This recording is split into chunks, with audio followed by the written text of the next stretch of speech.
खेसारी दोनों एक साथ एक मंच पे, देखिए जब हम हो सकता है बीजेपी नहीं सुनिए चुनाव लड़ेंगे। मनोज भैया जब भी हम लोगों से मिलते हैं वो बीजेपी के होके नहीं मिलते हैं, वो बीजेपी के होके मिलते तो शायद मैं उनसे नहीं मिलता। वो एक आर्टिस्ट है, वो एक अच्छे इंसान है, हमारी व्यक्तिगत रिलेशन है उनसे, और मेरी व्यक्तिगत रिलेशन लालू यादव से भी है, मेरी व्यक्तिगत रिलेशन मोदी जी से भी है, राहुल जी से भी है, मेरी व्यक्तिगत मायावती जी से भी है और अखिलेश जी से भी है। तो मेरी व्यक्तिगत रिलेशन है। वो पार्टी के होके कोई मुझसे मिलेगा तो शायद मैं नहीं मिलूं। उनके चुनाव प्रचार में जाऊंगा तो मैं पैसा लेकर जाऊंगा, सॉरी, वहाँ व्यक्तिगत चीज़ें नहीं है। मेरा मानना यह है कि अगर मनोज भैया मुझे पर्सनली बुलाते हैं तो वो मेरा रिश्ता है।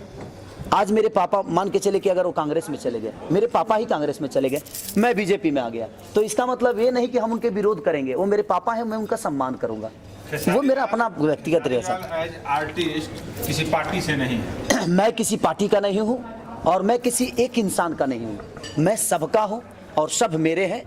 चाहे वो आज मेरे मनोज भैया मेरे आदर्श हैं, बड़े भाई हैं, वो गए जहाँ भी हो, लेकिन आज वो हमसे मिले तो वो बीजेपी के होके नहीं मिले मुझसे।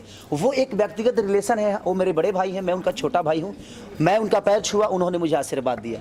तो वहाँ कोई पार्टी का ऐसा नहीं कि कमल का फूल मेरे बाल में खोस दिए कि नहीं बेटा कमल का फूल लेते जाओ। उन्होंने हाथ अपना रखा मेरे ऊपर और उन्होंने आशीर्वाद दिया कि खुश रहो। तो वो हमारा व्यक्तिगत दो बड़े भाई और छोटे भाई का रिलेशन है, तो इससे मुझे कोई दूर नहीं कर सकता। अगर ये दुनिया को लगता है कि मैं किसी पार्टी को ज्वाइन करता हूं तो मैं किसी को सफाई तो दे नहीं सकता, और कितने लोगों को सफाई दूंगा। लोगों को लगता है तो लगने दीजिए। मैं एक ही बात बोला कि सूर्य जब उगता है तो आधी दुनिया सोई रहती है। इसका मतलब ये नहीं कि सूर्य उगना छोड़ दे, वो उगेगा। मैं उगना चाहता हूँ, मैं उगूंगा, भले दुनिया मुझे कुछ भी कहे।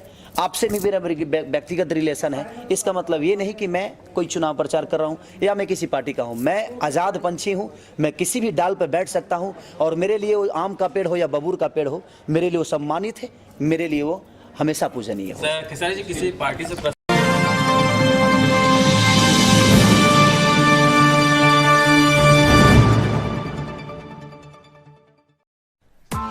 Press the bell icon on the YouTube app and never miss another update.